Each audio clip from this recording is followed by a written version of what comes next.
On a stormy night, as dark clouds loomed overhead, a roadside bar transformed into a stage of chaos when a biker gang attacked Jason Statham.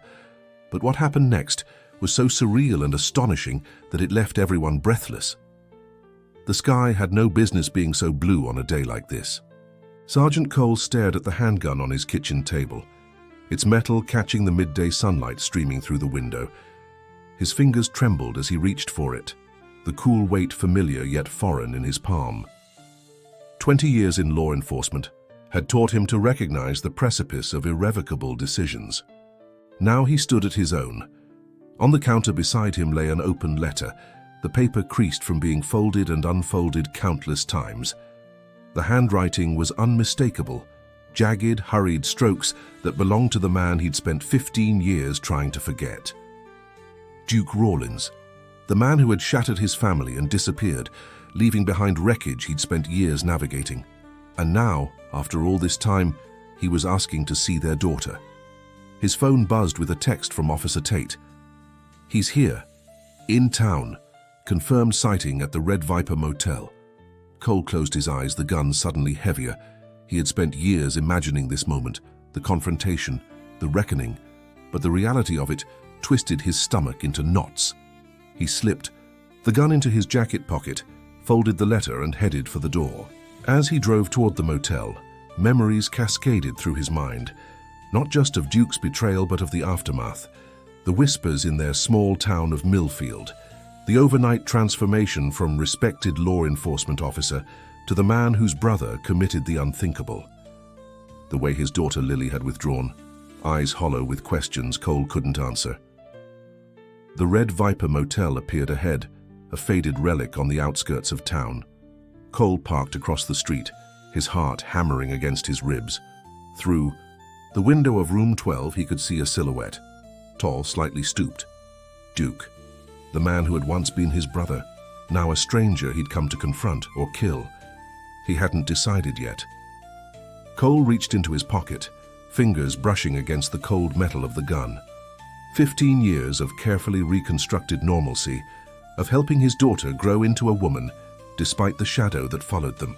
15 years of sleepless nights and unanswered questions, all leading to this moment. He took a deep breath and stepped out of the car, the weight of the gun in his pocket matched only by the weight of what he came to do. Rain had pounded against the windows the night Cole's world imploded 15 years earlier. He remembered the smell of the beef stew simmering on the stove, the sound of Lily practicing piano in the living room, ordinary moments before the extraordinary shattered them. The knock on the door had been firm but not urgent. Frank Malone, bartender at the Red Viper, and an old friend standing solemn-faced asking if he could come inside. His presence in Cole's living room, incongruous against the backdrop of family photos and comfortable furniture. "Cole, we need to talk about your brother's whereabouts last Friday night." Cole had answered confidently at first. Duke had been at a motorcycle rally in Rochester, helping organize security. He was the leader of a local motorcycle club, respected by members and known throughout the county. But Malone's expression hadn't changed, and his questions kept coming. Where was the rally itinerary? Did he have the hotel information? Had Duke seemed different lately? Distracted, withdrawn? 12-year-old Lily had stopped playing piano, hovering in the doorway with wide eyes as Cole's certainty began to crumble. The truth emerged in fragments over the following days. There had been no rally in Rochester. Duke's credit card had been used at a motel in the next county, and in that motel, a 17-year-old girl had been found drugged, alive but violated. The evidence pointed directly to Duke, his DNA, his fingerprints, his ring found under the bed. When they finally located him 3 days later, he didn't deny it. He confessed to everything, the inappropriate relationship that had developed. Over months, the plans to run away together that had spiraled into something darker when the girl changed her mind. Cole remembered the moment reality truly hit him, sitting in their mother's house while officers searched the place, finding a hidden laptop with photographs that made him physically ill, images of other girls, evidence that this hadn't been a one-time lapse in judgment, but a pattern of predation hidden behind the facade of the rough but fair motorcycle club leader, brother, and uncle. The scandal engulfed Millfield like wildfire. Journalists camped outside their houses. Parents of teenagers called, some crying, some furious, all wanting answers Cole didn't have. The motorcycle club held emergency meetings. The community that had once respected them now regarded them with suspicion, as if Duke's depravity might somehow be contagious. Despite his own career in law enforcement, Cole found himself unable to process the trauma. How could he have missed the signs? How could he have grown up with this man, shared holidays and family moments, and never glimpsed the monster beneath? The day of Duke's sentencing, Cole sat in the courtroom, Lily's hand clutched in his. Duke turned once to look at them, his eyes hollow with something that wasn't quite remorse. That was the last time they saw him. 15 years. He hadn't tried to contact them during his imprisonment, not once, until the letter came last week, announcing his release and his desire to see Lily, now 27. Cole had read it alone first, then shared it with his daughter over dinner. Lily had stared at the paper, her face unreadable. "I need to think about this," she'd said finally, her voice steady in a way that reminded Cole of how much his daughter had grown, how much she'd overcome. But that night, Cole had heard Lily crying in her room, the sound carrying through the walls of the small house they'd moved to after selling the family home. It was the same ragged sobbing Cole remembered from the nights after Duke's arrest, when Lily would climb into his bed, asking questions Cole couldn't answer. The following morning, Lily had left early for her shift at the hospital where she worked as a pediatric nurse, leaving a note on the counter. "I don't want to see him, not yet, maybe not ever." It was that note that had propelled Cole to Officer Tate, who had helped them during the original investigation and remained a steadying presence in their lives. It was Tate who confirmed Duke had returned to Millfield, despite the terms of his release stating he should stay at least 100 miles away. And it was Tate who had reluctantly told Cole where Duke was staying, with the warning, "Don't do anything." Stupid Cole. Some ghosts should stay buried. But some ghosts refused to stay put. Some returned like Duke, expecting forgiveness or understanding or whatever it was he thought he deserved after serving his time. Cole had initially gone to his gun safe with the simple intention of checking that the weapon was secure, given Duke's proximity.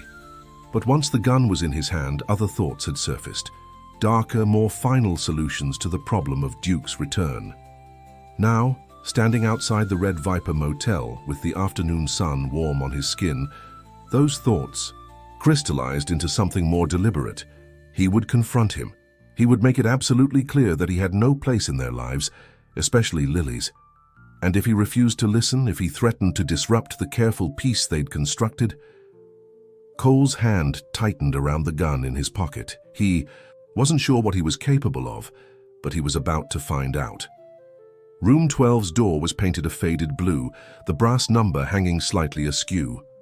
Cole knocked, his knuckles white with pressure. There was movement inside, shuffling footsteps, a pause, then the sound of locks disengaging. The door opened and time collapsed. Duke looked both exactly the same and completely different. Still, tall but thinner, his once thick hair now grey and sparse.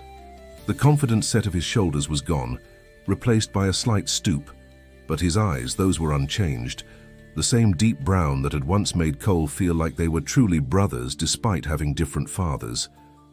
Cole. His name in... Duke's mouth sounded wrong, like an intrusion. "I didn't expect... I thought maybe... You thought Lily would come." Cole's voice was steadier than he felt. "After everything?" Duke stepped back, gesturing for him to enter. The motel room was sparse. A bed with a faded coverlet, a small table with a single chair, a television that had to be at least 20 years old.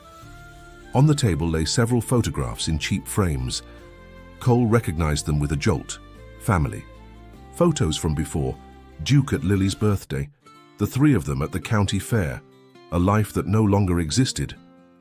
"Where did you get these?" he demanded. "Mom saved them." Duke sat on the edge of the bed, hands clasped between his knees. "She sent them to me in prison. They helped." Cole remained standing, his hand in his pocket, fingers wrapped around the gun. "You shouldn't be here. Your release stipulates—" "I know what it stipulates." A flash of the old Duke, impatient, certain of his dominance. "I just needed— I had to." "What, Duke? What could you possibly need that justifies coming back here, where everyone knows what you did? Where Lily is finally building a life without the shadow of your crimes hanging over her?" Duke looked up, his eyes wet. "I'm dying, Cole." The words hung in the air between them. Cole's fingers, which had been curled around the gun in his pocket, loosened slightly. "Pancreatic cancer. 6 months, maybe less." Duke's voice cracked. "I just wanted to see her once, to try to explain, to ask for— Don't you dare say forgiveness." The words burst from Cole like a physical force. "You don't get to ask for that. Not from her. Not from me. Not from any of your victims." Duke flinched. "I've served my time, Cole. I've had 15 years to think about what I did, to understand the harm. Understanding doesn't undo it." Cole's voice rose. "It doesn't erase the years Lily spent in therapy, the nightmares, the panic attacks when male teachers would try to help her with schoolwork, the looks she got in town, the college counselor who recognized our name and asked if she was that Rawlins girl. It doesn't change anything." Duke stood suddenly, moving toward him with an urgency that made Cole step back, his hand returning to the gun. "Don't," he warned. Duke froze, recognition dawning in his eyes. "Cole, what are you doing?" "Protecting my daughter, like I should have done before." Duke's shoulders sagged. "I'm not a danger to her anymore. I'm not a danger to anyone." "You being here is the danger," Cole said. "Your letter, your sudden reappearance in our lives when we finally found some peace. I never meant to disrupt that peace." Duke sank back onto the bed. I don't want to die without at least trying to make amends." Cole's laugh was bitter. "Amends? You stole childhoods, Duke. You betrayed every principle you claimed to stand for. You shattered our family. Some things can't be made right." Silence settled between them, heavy with the weight of all that remained unsaid. Through the thin curtains, Cole could see people moving about the motel parking lot. Normal people living normal lives, unaware of the collision of past and present, happening just feet away. "You need to leave Millfield," he said finally. "Today. If not for Lily's sake or mine, then to avoid violating your parole and ending up back in prison for whatever time you have left." Duke nodded slowly, a tear tracking down his weathered cheek. "Can you at least— will you tell her I'm sorry? That I never stopped loving her? That I understand if she hates me, but I've always been proud of who she is." The words struck Cole like physical blows. The audacity of this man, speaking of love and pride after everything he'd done. "Proud," he repeated. "You have no right to pride in who she's become. That was me, Duke. I did that. I picked up the pieces you left behind. So I held her through the nightmares. I sat outside bathroom doors when she wouldn't come out. I explained again and again that none of it was her fault, that she wasn't somehow tainted by your sins." Cole's voice broke. "I rebuilt our lives while you sat in a cell looking at stolen photographs and pretending you still had the right to call yourself an uncle." Duke's face crumpled, but Cole felt no satisfaction, no vindication, just exhaustion, bone deep and familiar. His hand relaxed, releasing its grip on the gun. He realized with sudden clarity that he hadn't come here to kill Duke. He'd come for something else entirely, something he'd been denied 15 years ago when Duke was arrested so quickly, when everything collapsed into chaos and legal proceedings. He'd come for answers, for closure, for the confrontation they'd never had. Why Duke? The question that had haunted him for 15 years finally escaped. Was it really worth throwing everything away? Your reputation, our family, your freedom, for what? Duke looked up, his expression hollow. "There's no answer I can give that will make sense to you, Cole. Nothing that will justify it. I've tried for 15 years to understand it myself." "Try," he insisted. "I deserve that much." Duke was quiet for a long moment, then spoke softly. "It wasn't planned. Not at first. It was just attention, power. The way they looked at me like I had all the answers. And then it became something else. Something I couldn't control, couldn't stop. I told myself stories, that they wanted it, that I was special to them, that I was entitled to what I took. He ran a hand over his face. But they were just stories. Lies I told myself to make it acceptable. There's no justification. Cole felt something shift inside him. Not forgiveness, never that, but perhaps the first whisper of release. The monster who had loomed so large in his nightmares was just a man after all. A broken, pathetic man, ravaged by time and his own terrible choices. I have an appointment with my parole officer tomorrow morning, Duke said. I'll tell him I'm leaving town. Today, you won't have to see me again. Cole nodded, suddenly desperate to be out of that room, away from the stale air and the ghosts of their shared past. Goodbye, Duke.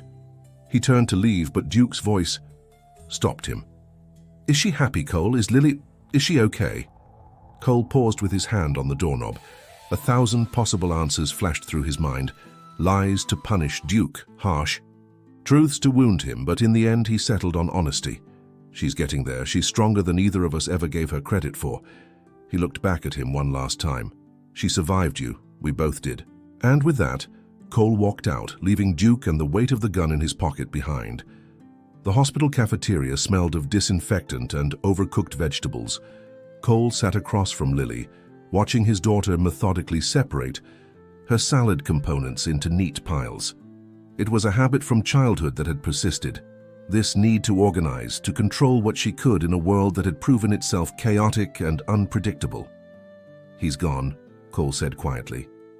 Left town this afternoon. Lily's hands stilled. Her eyes, so like Cole's in shape and color, flicked up briefly, then returned to her food. Good. He's sick. Terminal cancer.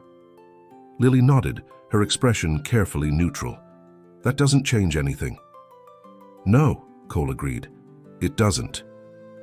They ate in silence for a few minutes, the cafeteria bustling around them with hospital staff in scrubs, visitors seeking momentary refuge from bedside vigils, life continuing, as it somehow always did. Did you ever think about hurting him? Lily asked suddenly, her voice low. After everything came out, did you want to? The question caught Cole off guard. He thought of the gun, still in his pocket even now. Yes, he admitted. More than once. But you didn't.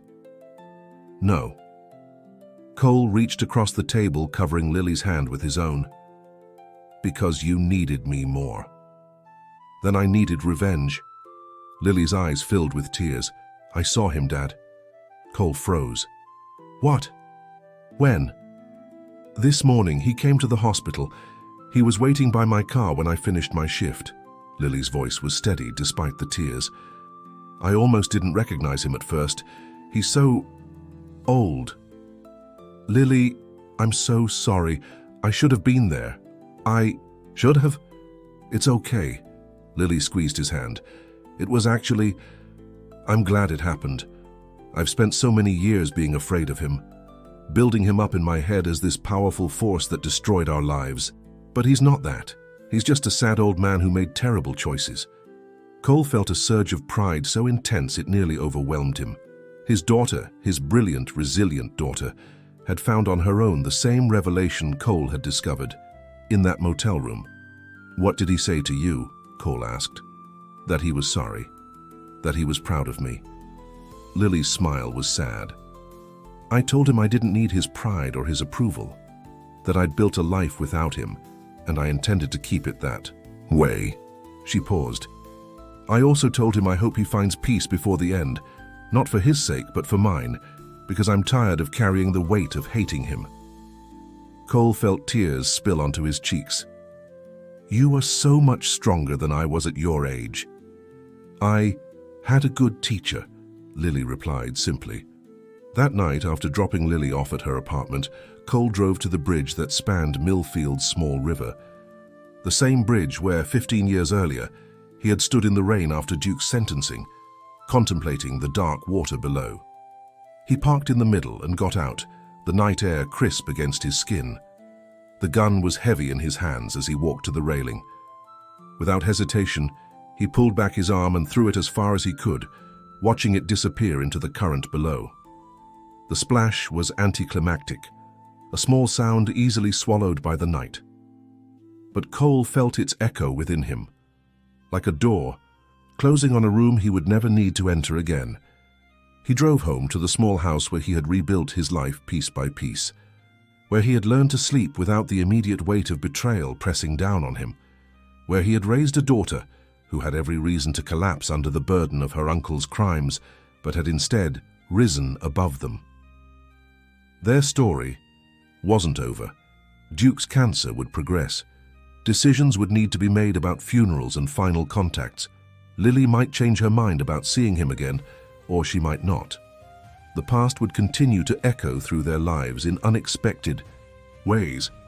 But for the first time in 15 years, Cole felt truly certain that those echoes no longer defined them. He was Sergeant Cole, not just Duke's brother or Lily's father, or the man from that terrible scandal. He was himself, whole and complete, with scars that had healed into something resembling strength.